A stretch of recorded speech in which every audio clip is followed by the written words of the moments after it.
And press and media அண்ணன்களுக்கு அக்காக்களுக்கு எல்லாத்துக்கும் வணக்கம். So ரொம்பவே ஒரு ஸ்பெஷலான படம் பாம்.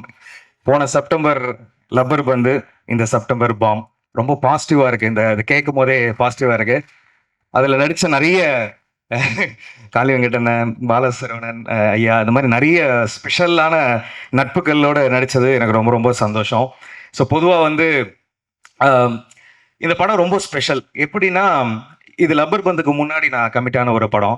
இந்த பஞ்சத்தில் இருக்கும்போது பாயசம் கிடைச்சா எவ்வளோ ஹாப்பியாக இருக்குமோ, அது மாதிரி ஒரு படம். ஏன்னா அதுக்கு முன்னாடி வரைக்கும் ஃபுல்லாக காமெடி ரோல்ஸ் பண்ணிட்டு இருந்தேன். இந்த பெட்டர் மேக்ஸ் படங்கள்லாம் காமெடி ரோல் பண்ணிட்டு இருந்தேன்.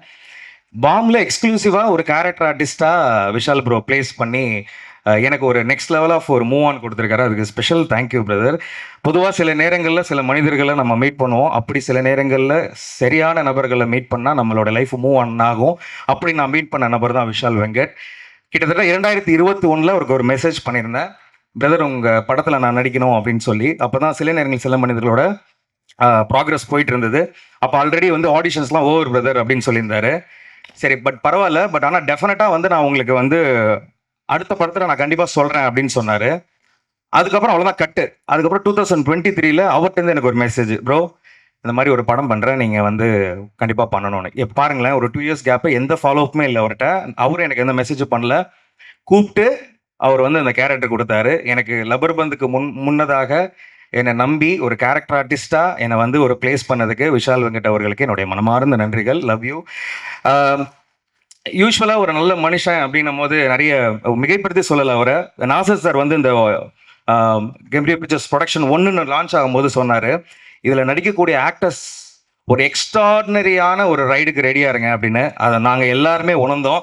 So hopefully actors and technicians எல்லாருமே அதை உணர்ந்துருப்பீங்க நான் நம்புகிறேன். ஸோ மனமார்ந்த வாழ்த்துக்கள். அண்ட் மோர் ஓவர் இங்கே எல்லாம் வந்திருக்கக்கூடிய எல்லாருக்குமே I am so blessed. And to be honest, demon சாரோட பயங்கரமான ஃபேன் சார். ஆக்சுவலாக நாங்கள் நிறைய ஸ்டேஜ் ஷோஸில் நீங்கள் மியூசிக் பண்ண பாடல்கள் மிமிக்ரி பண்ணி நான் கைத்தட்டு வாங்கியிருக்கேன். ஈவன் கண்டாங்கி கண்டாங்கி சார், விஜய் சாரோட வாய்ஸு, அப்புறம் ஃபீமேல் வாய்ஸ்லாம் பாடி ஒத்தைக்கு ஒத்தலைக்கு மலைக்கு ஒத்த பக்கம் ஒதுக்கும் போலுக்கு அப்படின்லாம் பாடி கிளாப்ஸ்லாம் வாங்கியிருக்கேன் சார். நான் நம்பவே இல்லை உங்கள் பக்கத்தில் நான் இப்படி உட்காருவேன்னு. கொஞ்சம் அப்படியே ஸ்டோரிங்காக தான் இருந்தது. எல்லாருக்கும் வணக்கம். இந்த நிகழ்ச்சி வந்து நான் ரொம்ப நான்லீனியர் நரேஷனில் எங்கே யாரை பற்றி எப்படி ஆரம்பிக்குதுன்னு தெரியல. நான் ப்ரிப்பேரும் பண்ணல. ஏன்னா இந்த படத்தில் எல்லா டிபார்ட்மெண்ட்டில் ஒர்க் பண்ணவங்க எல்லாருமே என்னோடய ஃப்ரெண்ட்ஸ் தான். விஷால்லேருந்து, இந்த படத்தினோட டிஓபி ராஜ்குமார்லேருந்து, இந்த படத்தினோட ஆர்ட் டைரக்டர் மனோஜ்லேருந்து, இந்த படத்தினுடைய ரைட்டர்ஸ் மணியிலேருந்து, மகனன் தோழலேருந்து, இந்த படத்தினுடைய என்ன சொல் இர்ரெஸ்பெக்ட் ஆஃப் எல்லா டிபார்ட்மெண்ட்டுமே அதில் வந்து கண்டிப்பாக என்னோடய ஃப்ரெண்ட்ஸ் இருக்காங்க.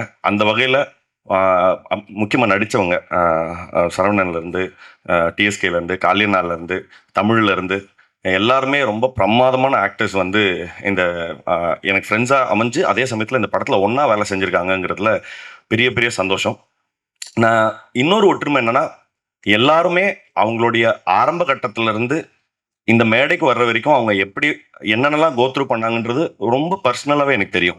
ஸோ அதனால அது எனக்கு இன்னும் கூடுதலான சந்தோஷம். முக்கியமாக நான் விஷால் நான் கடைசியாக வரேன்டா. இன்னொன்று என்னென்னா, இப்போ காளினா ஃபர்ஸ்ட்லேருந்து காளினா வந்து இப்போது சிபி சொன்ன மாதிரி தான், யார் என்ன உதவியை என்ன விஷயத்துக்காக எந்த டைமில் கேட்டிருந்தாலும் அதை செய்ய தயங்காத ஒருத்தர். அது வந்து அவர் சொன்னது வந்து ரொம்ப மிகை போல தெரியும். ஆனால் அது வந்து மிகை இல்லாமல் சொன்னால் ஆக்சுவலாக அவர் எவ்வளோ சொன்னாலும் காளினாவை பற்றி கம்மி தான். அவர் கேரக்டர் எப்படியோ கிட்டத்தட்ட அவர் டேலண்ட்டும் அப்படி தான். நான் வந்து நிறைய சமயங்களில் காளினா வந்து அவர் பண்ணியிருக்கிற வெரைட்டி ஆஃப் ரோல்ஸை அவர் கிட்டத்தட்ட பெரிய கேலரியை கிரியேட் பண்ணிட்டாரு. நான் ரொம்ப ஷார்ட் ஃபிலிம் சமயத்தில் காளியனாவை பார்த்து நம்மளும் இந்த மாதிரி ஆக்ட் பண்ணோம் அப்படின்னு சொல்லுவேன். ஆனால் அவர்கிட்ட கேட்டால் அவர் வேறு மாதிரி சொல்லுவார். ஆனால் உண்மை என்னென்னா, உண்மையாகவே காளியனாவை பார்த்து நம்மளாம் இந்த மாதிரிலாம் நடிக்கணும், இந்த மாதிரிலாம் ரொம்ப கான்ஃபிடென்ட்டாக எக்ஸ்ப்ரெஸ் பண்ணணும் அப்படின்னு நான் நினச்சேன். ரொம்ப சொற்பமான நடிகர்களில் காளியண்ணா ஒருத்தர். அப்புறம் டிஎஸ்கே, அவர் முக்கியமாக டிஎஸ்கே பற்றி என்ன சொல்லணும்னா, கிட்டத்தட்ட என்ன மாதிரி தான் அவரும் கிட்டத்தட்ட எல்லா பிளாட்ஃபார்ம்லேயும் beat singing, stage, mimicry, or acting எல்லாத்துலேயுமே வந்து அது இப்போ எனக்கு எப்படின்னா அது தெரியுதோ தெரியலையோ முதல்ல தலையை நுழைச்சிருவோம், என்ன நடக்குதுன்னு அப்புறம் பார்த்துக்கலாங்கிறது. பட் அது அது ஒரு பெரிய ஸ்பிரிட்னு நினைக்கிறேன். அந்த ஸ்பிரிட்டை வந்து கடைசி வரைக்கும் அந்த ஸ்பிரிட் வந்து அவருக்கு பெரிய ஈல்டை கொடுக்கணும் அப்படிங்கிறது என்னுடைய மனமார்ந்த வாழ்த்துக்கள். நான் முன்னாடியே பேசுறதுக்கு காரணம் வந்து பாம்பேக்கு போகிறேன். அதில் கூட ஒரு பாம்பு இருக்கு பாருங்க. நான் இந்த நிகழ்ச்சிக்கு வருவேனா இல்லையான்றத வந்து தயாரிப்பாளர்களுக்கு கொஞ்சம் சின்ன டவுட் இருந்தது. நான் வர வழியில் என்னுடைய கார் வந்து பஞ்சர் ஆகி ஒரு ஆட்டோ பிடிச்சி தான் இங்கே வந்து சேர்ந்தேன். அவ்வளவு முக்கியத்துவம் வந்து இந்த இந்த நிகழ்ச்சிக்கு. முதல்ல இந்த பாம் படத்தை பற்றி என்ன பேசுறது அப்படின்னு ரொம்ப நேரம் யோசித்தேன் ட்ரைலர் பார்த்த உடனே. இது எப்படி பேசுறது, என்ன பேசுனா அது சரியாக இருக்கும், அல்ல என்ன பேசாமல் இருக்கணும், அது எவ்வளோ பூடகமாக பேசுறது அப்படின்னு தெரியல. அதனால் வாயு பகவானை வணங்கிவிட்டு என்னுடைய பேச்சை துவங்குகிறேன்.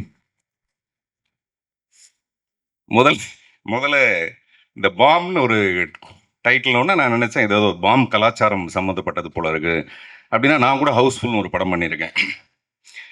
கோயம்புத்தூர் பாம் பிளாஸ்ட்டை வச்சுக்கிட்டு ஹவுஸ்ஃபுல்னு ஒரு படம் பண்ணி தேசிய விருதுலாம் வாங்கியிருக்கேன். அந்த மாதிரியான ஒரு விஷயத்தை எடுத்திருப்பாங்களோ அப்படின்னு சொல்லிட்டு முதல்ல இந்த ட்ரெய்லரை பார்க்கறதுக்கு முன்னாடி இருந்தது. அப்புறம் இந்த மாதிரியான ஒரு டைட்டிலை செலக்ட் பண்ணணும்னா அந்த டைரக்டர் விஷால் வெங்கட் வந்து பெரிய குசும்பனா இருக்கணும்னு நினைக்கிறேன். அவர் மிகப்பெரிய குசும்பனா இருந்தால் மட்டும்தான் இந்த மாதிரி ஒரு டைட்டிலை செலக்ட் பண்ண முடியும். இந்த படத்தை தயாரிக்கணும்னா அந்த தயாரிப்பால் எவ்வளோ பெரிய குசும்பனா இருக்க முடியும். அவர் சுகுமார் பாலகிருஷ்ணன், அவர் எப்பவுமே வேஷ்டி சட்டையில இருப்பார். இதுக்கு சம்மந்தம் கிடையாது. நான் சொல்றேன், அவர் ஏதோ உப்பு சத்தியாகிரகத்துக்கு போற மாதிரியே தான் இருப்பார் எப்பவுமே. நான் அவரை பத்தி அப்புறம் பின்னாடி பேசலாம். இது நிறைய பின்னாடி பேசலாம்னே வர வேண்டியதா இருக்குதுங்க. எல்லா டைரக்டரும் இந்த முதல் படம் வந்து மூக்கு மேல விரல் வைக்கிற மாதிரி அந்த டைரக்டர் பண்ணணுன்ற மாதிரி சொல்லுவாங்க. இந்த டைரக்டர் அந்த மாதிரியே ஒரு டைட்டில் வச்சிருக்காரு. ஆக்சுவலா நான் ஒரு இங்கிலீஷ் படம் ஹிஸ்ட்ரி ஆஃப் த வேர்ல்டுன்னு ஒரு படம், அந்த படத்தில் கிங் ஆஃப் குசும்பன் ஒருத்தன் இருப்பான். அதை பார்த்தேன் முதல்ல வந்து ஒரு இங்கிலீஷ் படத்தினா குசும்பன் வந்து நான் அதில் தான் பார்த்தேன். அந்த கிங் வந்து எப்போவுமே அப்படி தான் இருப்பார். ஆனால் தமிழ் படத்தில் இப்படி கொண்டு வர முடியுதா? அதே மாதிரி பிங்க் பேந்தர்னு ஒரு படம், அந்த படத்தில் ஸ்டீவ் மார்ட்டின் ஆக்ட் பண்ணியிருப்பார். அவர் என்ன பண்ணுவார்னா ஒரு ரெக்கார்டிங் தேட்டருக்கு, டி இமான் சாருடைய ரெக்கார்டிங் தேட்டர் மாதிரி ஒரு ரெக்கார்டிங் தேட்டருக்கு போய் ஒரு ரூம் தனியாக இருக்கும். ஆனால் அந்த ரூம் வந்து தனியாக இருக்குன்னு ஒரு நினச்சிக்கிட்டு அந்த ரூம்குள்ளே போயிட்டு ரகசியமாக ஒரு வேலையை செய்வார். செஞ்சால் அது வெளியில் ரெக்கார்டிங் தேட்டர்னே அவருக்கு தெரியாது. 5.1 ஸ்டீரியோவில் வந்து அந்த சத்தம் வெளியில் வந்துடும். இந்த மாதிரி படங்கள் தான் நம்ம பார்த்துருக்கோம். ஆனால் இது தமிழ் படத்தில் பண்ணுற தைரியம் வந்து எப்படி ஒருத்தருக்கு இருக்குன்றதே எனக்கு ரொம்ப ஆச்சரியமாக இருந்தது. சில நேரத்தில் நம்ம வண்டி காரில் வந்துட்டு இருக்கும்போது பார்த்தீங்கன்னா திடீர்னு அந்த மாதிரி ஒரு பாம் பிளாஸ்ட் ஒன்று வந்துடும். அது யார் செஞ்சாங்கன்னு தெரியாது. நம்ம மெதுவாக கண்ணாடி அப்படியே இறக்குவோம். ரொம்ப ஒரு பயங்கரமான ஒரு சூழ்நிலை ஏற்படும். இதெல்லாம் வந்து சினிமாவில் சொல்கிறதுங்கிறது ரொம்ப ரொம்ப கஷ்டமான விஷயம். ஆனால் முழு படம் பார்க்கும்போது தான் நமக்கு தெரியும் இந்த படத்தில் வந்து நிறைய அன்பு தான் டீல் பண்ணியிருக்காங்கன்னு. அவர் சக்தி ஃபிலிம் ஃபேக்ட்ரி ஒரு எனக்கு ரொம்ப நெருங்கிய நண்பர். அவர் எப்பவுமே ஒரு படத்தை செலக்ட் பண்ணணும்னா முதல்ல ஒரு பேக்ரவுண்டு பார்ப்பார். அந்த ப்ரொடியூசருடைய பேக்ரவுண்ட் சரியாக இருக்கா, படத்தை கரெக்டாக ரிலீஸ் பண்ணிட்டு வரா, கண்டென்ட் எப்படி இருக்குது அப்படின்னு பார்ப்பாரு. இந்த கண்டென்ட் வந்து அவ்வளோ பிடிச்சிருக்கு அவருக்கு, இல்லை அந்த கண்டென்ட்டை வந்து ஜீரணிப்பாங்களா. இது வந்து ஜீரணத்துக்கும் அஜீரணத்துக்கும் நடுவில் நடக்கிற ஒரு பிரச்சனை இந்த இந்த டைட்டில்ங்கிறது. ஒவ்வொருத்தரையும் பற்றி எனக்கு கனெக்ட் பண்ணி பேசுகிறதுக்கு ஒரு பெரிய பெரிய கதை இருக்குது. ஏன்னா அங்கே இருக்கிற எல்லாரோடையும் எனக்கு ஒரு அப்படி ஒரு பரிச்சயம் இருக்குது. திடீர்னு கூப்பிடுவாங்கன்னு எதிர்பார்க்கல. நான் வேறு ஒன்றும் ப்ரிப்பேர் ஆகவே இல்லை. ஏன்னா இந்த படத்தில் சார் சொன்ன மாதிரி எல்லா படத்துக்கும் ரிஹர்சல் பண்ணிட்டு கூட போகலாம். இந்த படத்துக்கு ரிஹர்சல் பண்ணால், அது என் ரோலுக்கு ரிஹர்சல் பண்ணால் ரொம்ப ரொம்ப தப்பாக இருக்கும். இன்னொன்று ஆபத்தாகவும் இருக்கும். ஏன்னா எனக்கு இருக்கிற இந்த படத்தில் இருக்கிற 2 சிக்கலுமே ரிஹர்சல் பண்ண முடியாத சிக்கல். எனக்கு தெரிஞ்ச சரி அதை விட்டுரும். அதை பற்றி நிறையா பேசிட்டாரு பார்த்திபன் சார். வந்து நான் இந்த படத்தில் கொஞ்சம் முதல்ல விஷால் வெங்கட்டுக்கு நன்றி சொல்லுவேன். ஏன்னா ரொம்ப நெருக்கமானவங்களுக்கு தான் நன்றி சொல்ல மறந்துடுவோம். இந்த படத்தில் இப்படி ஒரு வாய்ப்பு கொடுத்ததுக்கு விஷாலுக்கு ரொம்ப நன்றி. முதல்ல கதை சொல்லிட்டு வந்து ஒரு மாதிரி தயக்கத்தோட உட்காந்துட்டே இருந்தார். எனக்கு புரியல அந்த தயக்கம் ஏன்னு. இல்ல இது நீங்கள் எப்போ ஷூட்டிங் விஷால் சொல்லுங்கள், நான் எத்தனை நாள் வரும்னு சொல்லுங்கள் அப்படின்னு சொன்னோன்னே, சரி நடிக்கிறீங்களா நடிக்கிறீங்களா அப்படின்னாரு. அதுதானே சொன்னீங்க நடிக்கிறேன் அப்படின்னா, அவருக்கு நான் நடிக்க மாட்டேன்னு சொல்லிடணும்னு அவருக்கு ஒரு சந்தேகம் இருந்திருக்குது. இது மாதிரியான ரோல் கிடைக்கிறது வந்து ரொம்ப அபூர்வம். ஏன்னா நம்ம நடிக்க மாட்டோம்னு நினச்சிக்கிட்டே நம்மளுக்கு சொல்லவே மாட்டாங்க நமக்கு. ஸோ அப்படியான ஒரு ரோலு. அதே மாதிரி இந்த ரோல் நடித்ததில் நான் ரொம்ப வித்தியாசமான ஒரு உணர்வாக என்ன பார்க்குறேன்னா, எத்தனை தான் கோடி வச்சுருந்தாலும், இந்த உலகத்தையே கட்டி ஆளக்கூடிய சக்தி இருந்தாலும், அவனோட பிணக்கோலத்தை அவன் பார்த்துருக்க மாட்டான். அந்த வாய்ப்பு கலைஞர்களுக்கு மட்டுமே கிடைக்கக்கூடிய ஒரு அபூர்வமான வாய்ப்பு. அதே மாதிரி நம்மளை சுற்றி அழுகிறத நம்ம கேட்க முடியாது. எனக்கு கேட்குறது நம்ம இருக்க மாட்டோமே. அதை கேட்கக்கூடிய ஒரு வாய்ப்பு. ஸோ இப்படி இந்த ரோலில் வந்து நிறைய அற்புதங்கள் நிகழ்த்தி கொடுத்தாரு எனக்கு வந்து விஷால் வெங்கட். ஏன்னா எவ்வளோ காசு வச்சுருந்தாலும் சரி, ஒரு டெட் பாடி கிட்ட போட்டு ஒரு ஃபோட்டோ எடுத்து பார்ப்போம் எவனும் நினைக்க மாட்டான். அது வந்து நம்ம இங்கே நோவும் சொல்ல முடியாது. நம்ம இது பண்ணி தான் நம்ம ப்ரொஃபஷனலாக அதை பண்ணுறோம். அதே நேரத்தில் இதில் இருக்கிற அவுட்புட் பார்க்கும்போது பயங்கரமான ஒரு சந்தோஷம். விஷால் வெங்கட் ரொம்ப ரொம்ப மெச்சோர்டாக அதை ஹேண்டில் பண்ணியிருக்காரு. அதுக்கு முதல்ல வாழ்த்துக்கள் விஷால்.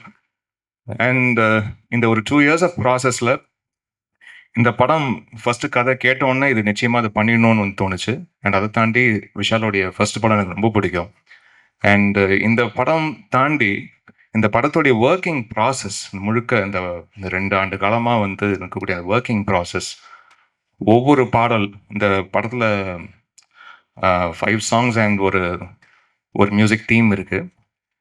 ஒவ்வொரு சாங் பண்ணும்போதும் அவ்வளோ இனிமையாக இருந்தது. இந்த மனுஷனோட சேர்ந்து ஒர்க் பண்ணும்போது அவ்வளோ இனிமையான ஈவினிங்ஸ், மோஸ்ட்லி ஈவினிங்ஸ் தான் நாங்கள் சந்திச்சுட்டு சாங்கை பற்றி டிஸ்கஸ் பண்ணுறது, சாங் டியூன்ஸ் பண்ணுறது, லிரிக் பற்றி டிஸ்கஸ் பண்ணுறது அப்படின்ட்டு. I had a blast Vishal. Thank you so much for this opportunity. And நல்ல தமிழில் நல்ல தமிழ் வார்த்தைகள் இருக்கக்கூடிய பாடல்கள், அதுவும் இந்த மாதிரியான ரூட்டடான ஃபிலிம்ஸ்க்கு, ரொம்ப வந்து ஒரு ரீஜனல் கனெக்ட் இருக்கிற ஃபிலிம்ஸ்க்கு வந்து நல்ல தமிழ் இசையோட நல்ல தமிழ் வார்த்தைகளோட பாடல்கள் ஒலிக்கணும் அப்படின்றது வந்து என்னுடைய அந்த ரீஜனல் கனெக்ட் இருப்பது நல்லதுன்னு நினைப்பேன் நான். அது எப்போவுமே சின்னதுனால கொஞ்சம் லேட் ஆகிடுச்சு. அதுக்காக டேரக்டர் சைட்லேருந்து நான் சாரி கேட்டுக்கிறேன். வந்திருக்க எல்லா பெரியவங்களுக்கும், பெரியவங்கன்னு சொல்லக்கூடாது, ஈக்குவல் தான். பார்த்திபன் சார், இமான் சார் மாதிரி ஒருத்தர் 2 பேர் தான் பெரியவங்க, மற்றவங்களாம் ஈக்குவல் தான். இந்த படம் திரு விஷால் வெங்கட் இயக்குனர். இவர் எப்படி தெரியும்னா, நான் சென்னைக்கு வந்து வாய்ப்பு தேடி அலைஞ்சிட்டு இருக்கும்போது எங்கே ப்ரிவியூ போட்டாலும், எங்கே சினிமா சம்மந்தமாக எது நடந்தாலும் ஓடி போய் நிற்போம். அப்படி வந்து ஆர்கேவி ஸ்டுடியோன்னு ஒன்றில் வந்து நரை எழுதும் சுயசரிதம்னு ஒரு படம், திரு மணிகண்டனும் அதில் பங்கு இருந்தார். அந்த டீமில் எனக்கு யாருக்குமே பழக்கம் இல்லை. அதை முடிச்சுட்டு தேடி ஓடி அலைஞ்சேன். இதை எப்படியாவது தியேட்டரில் ரிலீஸ் பண்ணுங்க, ரொம்ப நல்லா இருக்குது, ரொம்ப நல்ல கதை. ஏன்னா எங்கள் அப்பா நான் நேராக பக்கத்துலேருந்து பார்த்த மாதிரி எல்லாரோட தகப்பனாரும் அதில் வந்து கனெக்ட் ஆவாங்க. அப்படி ஒரு கதை அது. அப்படி பழக்கமான திரு இயக்குனரோட படம் தான் அடுத்து சில நேரங்களில் சில மனிதர்கள். அந்த படம் பார்த்துட்டு அதே மாதிரி தான், ஒரு நல்ல கலைஞன், அது நடிகன் மட்டும் இல்லை, நல்ல டெக்னீஷியன் எல்லாருமே ஒரு சிறந்த இடத்துல, அதாவது நல்ல பிளேஸ்மெண்ட்டில் இருக்கணும்னு ஆசைப்படுவாங்க. அப்படி நான் ஆசைப்பட்டு கேட்டு அவரை ரொம்ப கெஞ்சி டிஸ்டர்ப் பண்ணி வாங்கி நடிச்சிருக்கேன் இந்த படத்தில். அதில் ரொம்ப பெருமையாகவும் சந்தோஷமாகவும் இருக்குது. வந்திருக்க எல்லாருக்கும் நன்றி. தேங்க்யூ.